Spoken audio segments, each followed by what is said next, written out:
Como hemos visto, hay una congruencia bastante grande entre todos los mexicanos, entre las amenazas que perciben en el mundo y lo que esperan que sus instituciones, su gobierno, haga en el ámbito internacional. Lo que sí estamos detectando es que hay un desfase entre lo que dicen los líderes, que fueron 500 que se entrevistaron, más el público en general, más de 8,000 entrevistas, con lo que normalmente la clase política mexicana, sobre todo los partidos políticos, diría yo, ponen como los principales temas de política exterior. Estoy hablando de temas como derechos humanos, la cuestión migratoria, desde luego, algunas otras. ¿Cuál sería tu evaluación? ¿Por qué hay este desfase? ¿Están leyendo periódicos distintos la clase política que los demás? ¿Qué ocurre aquí? Oyen distintos programas de radio. Eso es más probable, ¿no? Yo lo que veo es que sí, efectivamente hay una distancia ahí que merece un análisis muy claro. La verdad es que no tengo una respuesta así precisa. Hay un tema de la bloque anterior que me gustaría recuperar para entrar a esto directamente. El tema del calentamiento global, por ejemplo, que aparece como una gran preocupación para ciudadanos en general y para líderes en el plano externo. En el plano interno no se procesa como un asunto de política interna.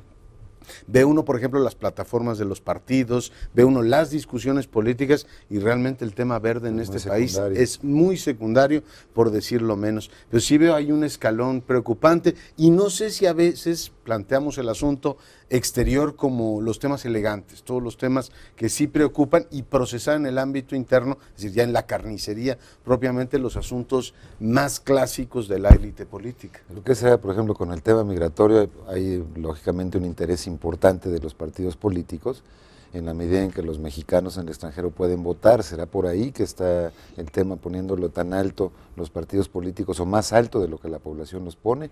Es una hipótesis, porque sí tendríamos que estudiar un poco si finalmente de los partidos políticos sale la toma de decisiones y la dirigencia, y esa dirigencia no tiene una conexión con la visión, digamos, general, o incluso de las élites mexicanas. Ese divorcio pues hace una política exterior, o tiende a llevar hacia una política exterior un tanto, digamos, Bicefa, ¿no? Como en sí, un poco esquizofrénica quizá, ¿no? Con algún rompimiento que no permita una congruencia en las acciones de México en el exterior. No sé cómo lo ves, Waldo. Yo también creo, si me permite más, la parte de esta práctica, la gente ha visto que la posibilidad de discutir el tema migratorio en un plano, digamos, constructivo, ha bajado tan radicalmente que esta misma lógica pragmática ubica otros temas por encima. No creo que la gente haya dejado de tener, digamos, una vinculación. El último dato de la misma encuesta, ¿no? Dice que más de la mitad de los mexicanos, 52%, tiene una interacción directa con parientes que tienen del otro lado de Estados Unidos, pero también tenemos al mismo tiempo una especie de retraimiento del mexicano respecto a lo que sucede en el exterior. ¿O será que la población en general está pensando un poco de que ya los que se fueron de alguna manera ya se fueron, ahora sí? Yo siento que no hay que haya una buena ventana política o buena ventana de oportunidad para tratar el tema. Cuidado. Sí, no, de hecho, mira, en las encuestas anteriores el tema de la protección de los mexicanos fuera era el primero. Ha bajado efectivamente al cuarto o quinto lugar, pero recordemos varias cosas. La primera es que ha bajado también la migración, migración neta ha bajado de alguna manera, pero yo no te diría que es una prioridad secundaria. Ahí no, tampoco creo que los líderes estén leyendo tan mal, digamos, las percepciones de las personas. Los líderes políticos en este caso. Los líderes entrevistados. En general, aquí tenemos los datos generales. Lo que sí me parece que es una diferencia es el nivel de información que tienen las personas. Y yo te diría, por ejemplo, que objetivos que la población les da poco peso, como por ejemplo el fortalecimiento de las Naciones Unidas, ¿no? La promoción de los derechos humanos, todo lo que es generar instituciones y reglas del juego internacional, es algo que la población no acaba todavía de entender que es importante, desde mi punto de vista. No hay conciencia de que tan importante es generar reglas a nivel interno como reglas a nivel internacional. Los líderes, que finalmente son los que están hacia afuera, pues se dan cuenta que es importante normar la vida internacional y que en la medida en la que esas reglas funcionen y funcionen bien, también es más factible, van a funcionar en México. Entonces ahí yo diría que por ahí también podemos explicar un poquito estos desfases, no necesariamente que nuestros líderes sean autistas y no escuchen lo que la población está queriendo. No, es bien interesante lo que dices, porque si una de la preocupación más alta en ambas encuestas es el tema del crimen organizado, que conlleva un contenido o una preocupación en el manejo de derechos humanos evidente, está vinculado en el espacio, digamos, de Estado de Derecho, en su expresión más amplia. nos debería de interesar más el tema de derechos humanos a nivel global, sí, para que las reglas efectivamente sean generales. Pero yo veo que son muy pocos expertos, digamos, que hablan de la situación de derechos humanos en Cuba o de la situación de derechos humanos en... Sí, se ve un tema como de nicho, ¿no? Sí, o en Irán, o el tema de la pena de muerte, el debate de la pena de muerte en el mundo.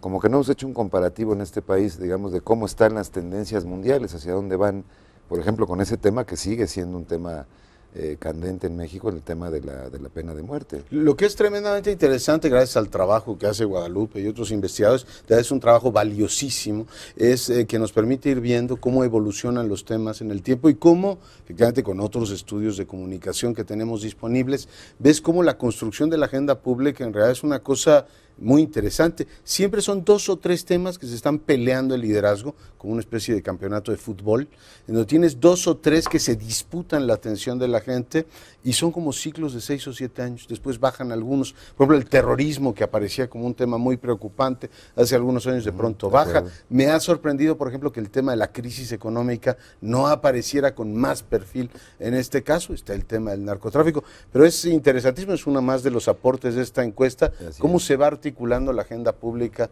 en nuestro país y cómo vemos el exterior. Esta es la última encuesta que se da en su género antes de las elecciones de julio de 2012. Sí.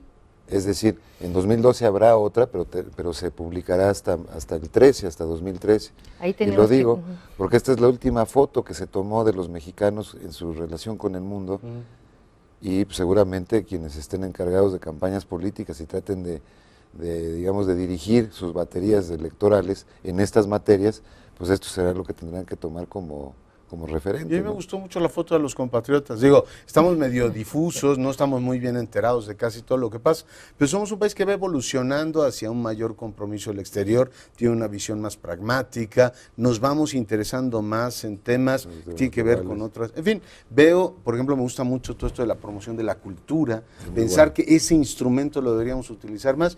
Yo espero que diplomacia, medios de comunicación, todos los que tenemos alguna interacción con el exterior, tomemos esto como una prioridad, decir, oigan, la gente está esperando que esa, que es nuestra mejor cara, la cara de la cultura, del poder blando, se utilice más para proyectar el país. Es decir, me cayeron bien mis compatriotas. Muy bien. O sea, me siento identificado con ese sentido. Y de hecho, ese es uno de los ángulos, quizá como mandato, por ejemplo, en el tema de narcotráfico y crimen organizado, pues más o menos lo que estamos viendo es lo que se va a tener por el resto de esta administración, ¿no? Es muy difícil cambiar algo nuevo.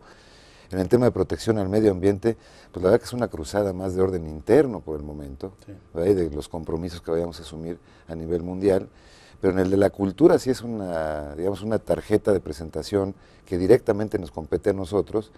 Yo veo, por ejemplo, que el número de becas que México ofrece a centroamericanos y caribeños ha caído estrepitosamente.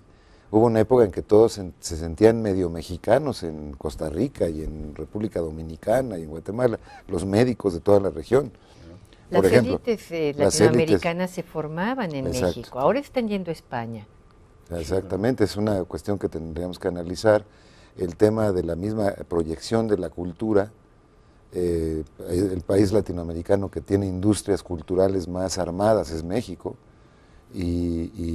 pero no está conectado a una estrategia de gigantes de la comunicación y deberíamos, creo yo, tener una mayor proyección en toda la zona. Además somos el país demográficamente más importante de habla hispana. Creo que también eso nos lo deberíamos. Somos una potencia mundial en el melodrama. Ningún país produce más oye, todo cuenta en la vida, ciertamente. Más comedias. Creo que somos el país que por per cápita tiene más comedias históricamente.